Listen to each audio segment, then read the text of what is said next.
Hello बच्चे। तो आज हम लोग फिर से अपने क्लास में अवेलेबल है, ठीक है, प्रेजेंट है। और जैसा कि हम लोग घन और घनाभ पढ़ रहे थे, ठीक है, और उसका क्वेश्चन का भी प्रैक्टिस हम लोगों ने किया है, ठीक है। आज भी हम लोग कुछ क्वेश्चंस और भी बाकी है, इसको आज कर करके और इस चैप्टर को आज समाप्त करते हैं, ठीक है, घन और घनाभ का, ठीक है। ये मेंसुरेशन का पार्ट है, घन और घनाभ, है ना। तो आज हम लोग क्वेश्चन देखते हैं। ये क्वेश्चन पूछा गया है आपके एग्जामिनेशंस में, है ना। तो इम्पोर्टेंट क्वेश्चन है, ठीक है। इस क्वेश्चन को सबसे पहले हम देखते हैं कि इस क्वेश्चन में निकालना क्या है ना, और क्वेश्चन में निकालना क्या है और कैसे निकालेंगे, ठीक है। यहाँ लिखा है किसी गोदाम गिरी का आकार कैसा है, घनाभ है। कैसा है, घनाभ है, ठीक है। जिसकी माप दे रखी है, गल्ले का एक थैला जो इतना मीटर क्यूब जगह लेता है, तो अधिक से अधिक कितने थैले गोदाम में रखे जा सकती है। तो गोदाम गिरी का माप जो दिया हुआ है, तो उसका हम सबसे पहले आयतन निकालेंगे। किसका, गोदाम गिरी का आयतन। क्या निकालेंगे, आयतन, है ना। क्योंकि हमको थैले का जो है क्या दिया हुआ है, मीटर क्यूब यानी आयतन ही दिया हुआ, तो इसका आयतन निकालेंगे। आयतन होगा L into B into H, यही तो होता है किसका, घनाभ का आयतन। तो इसमें L कितना है 8, B कितना है 6 और H कितना है 3। जब ये आपको माप इस तरह से दिया रहेगा तो आपको समझ लेना है, किसी को भी एक लंबाई, तो बड़े वाले को लंबाई मान ली, उससे छोटा चौड़ाई, उससे छोटा ऊंचाई मान ली, ठीक है। तो लंबाई गुने चौड़ाई गुने ऊंचाई कर देते हैं, तो गुना करके देखते हैं तो कितना आता है हमारे पास में, 8 छक 48 और 48 गुना 3 करते हैं, 3 8 24, 4 2 12 2 14, 144। कितना आता है, 144 मीटर क्यूब आता है गोदाम गिरी का आयतन। कितना आता है, 144 मीटर क्यूब, ठीक है। उसी तरह थैले का जो आयतन है ना, थैले का आयतन कितना, थैले का आयतन कितना है, थैले का आयतन है वॉल्यूम है 0.66 मीटर क्यूब, है ना। तो हमारा कह रहा है कि कितना थैला रखा जा सकता है ना, तो हम लिखेंगे थैलों, क्या लिखेंगे, थैलों की संख्या बराबर किसमें, गोदाम गिरी में, है ना।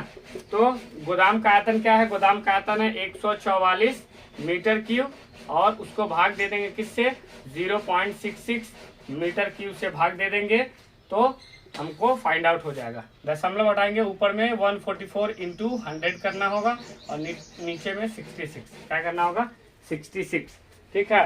तो आपको जस्ट क्या है, डिवाइड कर देना है ना, 144 00 में 66 से अपने आप ये थैलों की संख्या निकल के आ जाएगा, फाउंड आउट हो जाएगा। तो हम सबसे पहले देखते हैं, भाग करके देखते हैं ना, किसमें भाग करते हैं, 14400 में भाग करते हैं 66 से। 66 से भाग देंगे तो 2 टाइम्स लगेगा, 132, है ना। तो यहाँ घट के आ जाएगा 2, ठीक है, यहाँ आ जाएगा 1, और ये क्या हो जाएगा, ये तो कैंसिल हो जाएगा, क्या होगा, कैंसिल। यहाँ से उतरेगा 1 0, तो फिर हम एक मरतबे लगेंगे, 66 लगाएंगे, 10 में से 6 गया, 10 में से 6 गया तो हो जाएगा 4, ये बच गया 1, 11, 11 में से 6 गया तो 5, और यहाँ उतर जाएगा 0। अब कितना करेंगे, 5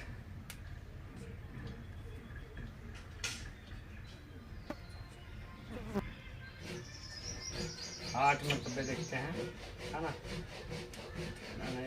7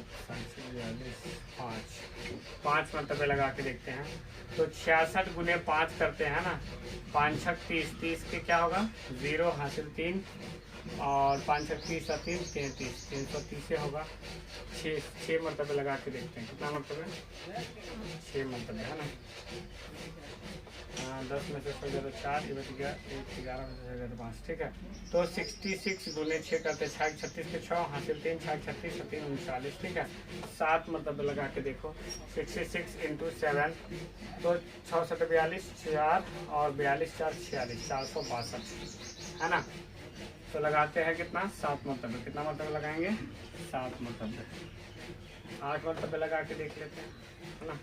8 मरतबे लगाते हैं, कितना है, 66 इंटू 8 करते हैं, 8 छक 48 के 8 हासिल 4, 8 छक 48, 48 4 52, 528।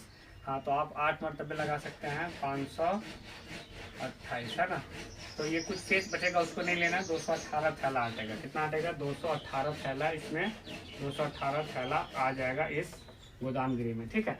तो इस तरह से हम लोगों ने ये ज्ञात कर लिया कि ये जो हमारा गोदामगिरी है उसका माप दिया हुआ है ना। तो उसका आयतन निकाल लिए, और निकालने के बाद में आयतन निकालने के बाद में जो भी हमारा माप, एक थैले का माप दे रखा है ना, एक थैले का माप जो भी हमारा दे रखा है उससे हम उसको डिवाइड कर दिए, तो थैलों की संख्या निकल के आ गया है ना। थैलों की संख्या कितना निकल के आया? 218 थैला।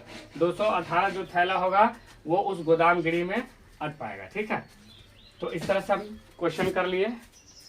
ठीक है, अब नेक्स्ट क्वेश्चन देखते हैं किस तरह का है क्वेश्चन। आज का सेकेंड क्वेश्चन देखते हैं। ठीक है, चलिए इसको मिटाएं, आप लोग नोट डाउन कर लीजिए, और वीडियो को लाइक शेयर सब्सक्राइब हमारे चैनल को जरूर कर दें। ठीक है, जिससे आप हमसे डायरेक्टली जुड़ पाएँ। ठीक है, और ज़्यादा से ज़्यादा हो सके तो इसको चैनल को शेयर करें। नेक्स्ट जो हमारा क्वेश्चन है उसको देखते हैं।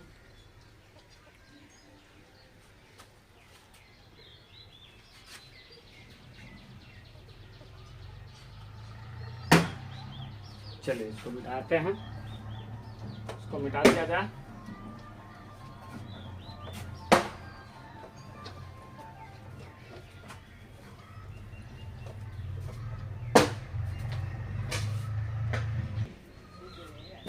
तो बच्चे इस क्वेश्चन को मिटा दिए। चलिए अब नेक्स्ट दूसरा नंबर क्वेश्चन देखते हैं।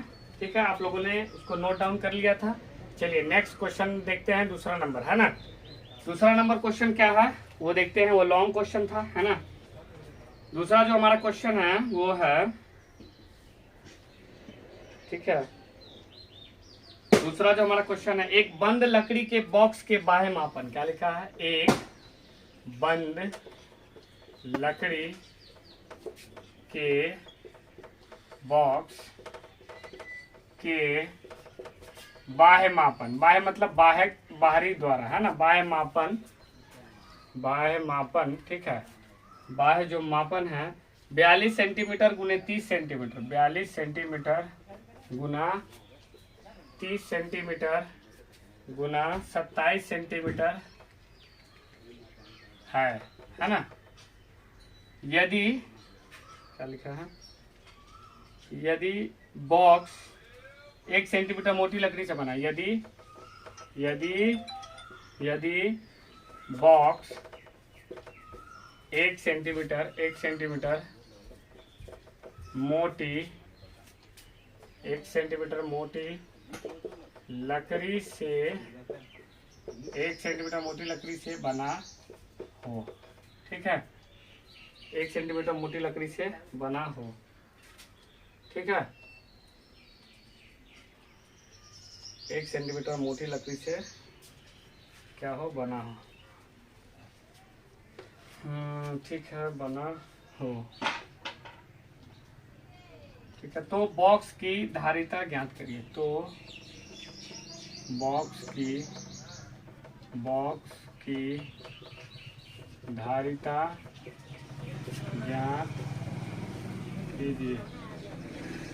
तो बॉक्स की धारिता ज्ञात कीजिए। ठीक है, इसमें कह रहा है कि एक बंद लकड़ी के बॉक्स के बाह्य मापन 42 सेंटीमीटर गुने 30 सेंटीमीटर गुने 27 सेंटीमीटर है। यदि बॉक्स 1 सेंटीमीटर मोटी लकड़ी से बना है तो बॉक्स की धारिता ज्ञात करिए। ठीक है, तो इसमें जो हम सबसे पहले देखेंगे कि जो इसका माप दिया है 42 सेंटीमीटर गुने 30 सेंटीमीटर गुने 27 सेंटीमीटर है ना। तो ये 1 सेंटीमीटर मोटी लकड़ी से बनी है, और ये क्या है? ये आपको बाह्य मापन इसका दिया हुआ है। तो आंतरिक मापन निकालेंगे तभी ना धारिता निकलेगा। आंतरिक मापन ज्ञात करेंगे। क्यों? क्योंकि ये बाह्य मापन दिया हुआ है। ये क्या दिया है? बाह्य मापन दिया है, यानी बाहरी माप दिया हुआ है। ठीक है, तो अंदर का माप निकालने के लिए, आंतरिक माप निकालने के लिए सबसे पहले हम क्या करेंगे? लंबाई चौड़ाई ऊंचाई सब में से 1 सेंटीमीटर एक साइड से, दूसरा सेंटीमीटर एक साइड से, दोनों साइड मिला करके 2 सेंटीमीटर उसमें से माइनस करेंगे। जो आएगा वही हमारा आंतरिक माप कहलाएगा। तो एल निकालेंगे। लंबाई क्या निकालेंगे? 42 माइनस 1 प्लस 1 घटा देंगे, यानी 42 में से 2 घटेगा 40 सेंटीमीटर होगा लंबाई। फिर बी निकालेंगे। बी कितना है? बी है 30। 30 में से घटाएंगे 1 प्लस 1। ठीक है, तो 30 में से 2 गया तो 28 सेंटीमीटर। ठीक है, और एच क्या है? एच क्या करेंगे? एच कैसे निकालेंगे? एच भी ऐसे ही निकालेंगे। ठीक है, एच बराबर होगा 27 माइनस 1 प्लस है ना, 1 + 1 यानी 27 - 2 = 25 सेंटीमीटर। ठीक है, तो आपको ज्ञात क्या करना है, बॉक्स की धारिता ज्ञात करना है ना। धारिता यानी वॉल्यूम, धारिता को इंग्लिश में भी क्या कहते हैं, वॉल्यूम कहते हैं ना। धारिता यानी वॉल्यूम ज्ञात करना है। वॉल्यूम होगा L × B × H। तो L कितना है, L हम लोग निकाल पाए हैं, आंतरिक L कितना निकाल पा रहे हैं, 40, तो यहाँ 40 रखेंगे।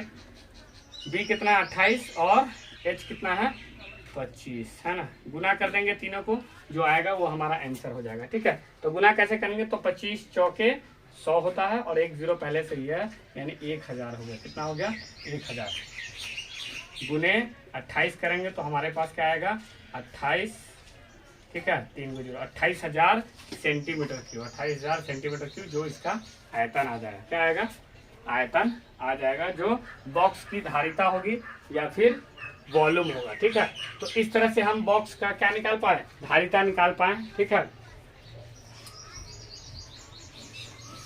तो आसानी से हम लोग बॉक्स की धारिता निकाल पाए। ये लॉन्ग क्वेश्चन है ना, इसको आसानी से और समझ करके बनाएंगे। ठीक है, तो हमारे साथ जुड़े रहें। ठीक है, और हमारे चैनल को सब्सक्राइब करके बेल आइकन को दबा दें। ठीक है, आगे और भी जो भी अपडेट मिलेगा आपको पढ़ाई से रिलेटेड, आपको मिलते रहेगा समय समय पर।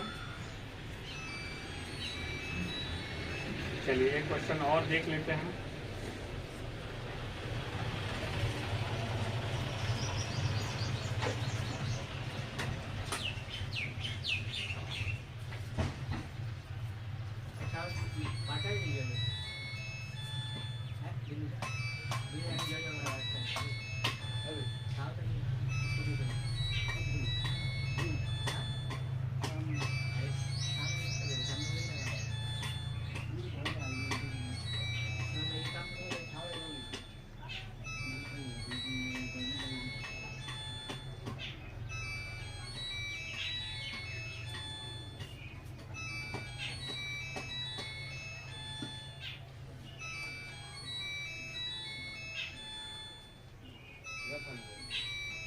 चलिए एक और देख लेते हैं क्वेश्चन, इसको मिटाते हैं और इस चैप्टर को आप समाप्त करते हैं। कल से नेक्स्ट टॉपिक को पढ़ा जाएगा, है ना, चाहे वो अलजेब्रा हो या फिर जो भी रिमेनिंग टॉपिक है उसको पढ़ेंगे हम लोग, बचा हुआ टॉपिक को। ठीक है, धीरे धीरे जितने भी टॉपिक है सबको पढ़ करके सीखेंगे, है ना। चलिए तीसरा नंबर क्वेश्चन क्या है वो देखते हैं। तीसरा क्वेश्चन कह रहा है, एक घन का किनारा निकाले, किसी घन का किनारा निकाले, किसी घन का किनारा निकाले, किसी घन का किनारा निकाले। ठीक है, किसी घन का किनारा निकाले, यदि उसका निकाले, यदि उसका आयतन, यदि उसका आयतन कितना दे रखा है, उसका आयतन क्या दे रखा है, आयतन दे रखा है 74, क्या दे रखा है 74.088 सेमी क्यूब, है ना। ओ कह रहा है किसी घन का किनारा निकाले, यदि उसका आयतन 74.088 है ना सेंटीमीटर हो। ठीक है, तो घन का किनारा यानी L निकालना है और इसका आयतन दे रखा है यानी वॉल्यूम दे रखा है, कितना दे रखा है वॉल्यूम, इसका वॉल्यूम दे रखा है 74.088, है ना। तो हमको पता है कि घन का जो आयतन होता है L का क्यूब होता है, क्या होता है L का क्यूब यानी 74.088, है ना। तो L निकालना यानी किनारा निकालना। L को क्या कहते हैं, L को कहते हैं किनारा, क्या कहते हैं किनारा या भुजा या साइड कुछ भी कह लीजिए, है ना। तो इसका क्यूबिक रूट आ जाएगा, क्यूबिक रूट 74.088 का, है ना। तो हम इसका क्यूबिक रूट फाइंड आउट करेंगे। तो सबसे पहले हम लोग देखेंगे कि पॉइंट हटाते हैं तो नीचे हमारा कितना आएगा 1/000 यानी 74088, है ना, और इसके बाद में 1000 का निकालेंगे। तो जो हमारा आएगा वही हमारा क्या हो जाएगा, वही हमारा एक तरह से भुजा हो जाएगा, किनारा हो जाएगा, जो भी वैल्यू हमें इसका क्यूबिक रूट निकाल के आएगा। तो आप पहले इसका क्यूबिक रूट निकाल लेंगे। ठीक है, 1000 का क्यूबिक रूट तो आपको पता है कितना होगा 10 होगा। ठीक है, और 74.088 का क्यूबिक रूट आप लोग निकाल लेंगे। ठीक है, फ्रैक्शन विधि से आप लोग को पता ही होगा, फ्रैक्शन से निकाल लेंगे, है ना। पहले 2 से लगाएंगे, 2 से लगा के लगाते चले जाएंगे कंटिन्यूस, और 3 का एक तरह से पेयर करेंगे, है ना। और जितना आएगा वही उसका क्या हो जाएगा, घनमूल हो जाएगा, यानी उसका क्यूबिक रूट निकल जाएगा। जो आएगा वो आपका क्या हो जाएगा, वो इतना ही सेंटीमीटर हो जाएगा घन का किनारा। ठीक है, तो चलिए इसको आप लोग आगे हल करिएगा। और आज के लिए अपने क्लास में इतना ही रखने देते हैं, आगे नेक्स्ट वीडियो में देखते हैं। ठीक है, तो आज के लिए धन्यवाद।